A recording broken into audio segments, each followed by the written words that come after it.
নমস্কাৰ স্বাগতম জনাইছোঁ অসম এক্সাম চেনেলটিৰ প্ৰথমটি ভিডিঅ'লৈ য'ত আজি আমি ছ'চিয়েল সায়েন্সৰ প্ৰাৰ্থীত কেইটামান অতি গুৰুত্বপূৰ্ণ অসম ডাইৰেক্ট ৰিক্ৰুটমেণ্টৰ বাবে প্ৰয়োজনীয় কুৱেশ্যনৰ বিষয়ে আলোচনা কৰিম। যদি ভিডিঅ'টো ভাল লাগে তেন্তে এটা লাইক কৰি দিব। আহক এতিয়া আমি কুৱেশ্যন কেইটা আলোচনা কৰোঁ।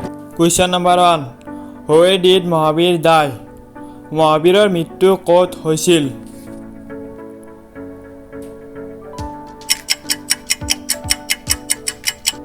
এনসাৰ হব এ পতৰপুৰি।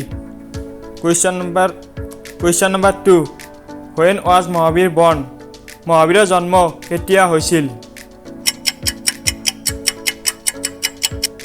এনসাৰ হব বি 540 খ্ৰীষ্টপূৰ্বত।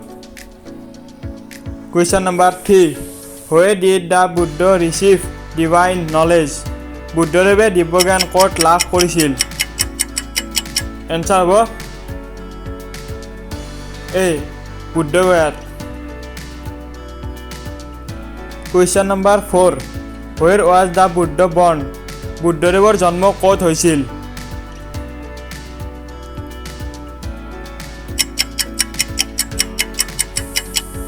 এনসাৰ হব সি লুম্বিনীত।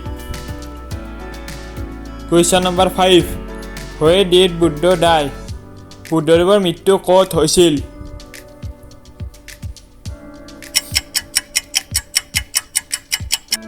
এনসাৰ হব সি কুশীনগৰত। Question number 6, Where did the Buddha first preach? বুদ্ধদেৱে প্ৰথমে ক'ত ধৰ্ম প্ৰচাৰ কৰিছিল? এনসাৰ হব B Sarnath. Question number 7, Which city was founded by Emperor Ashoka? সম্ৰাট অশোকে কোনখন চহৰ স্থাপন কৰিছিল?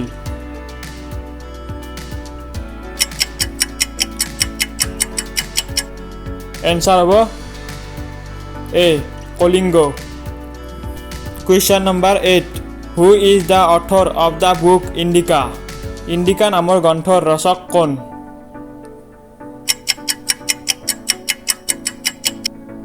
এনসাৰ হব সি মোগাস্থেনাছ।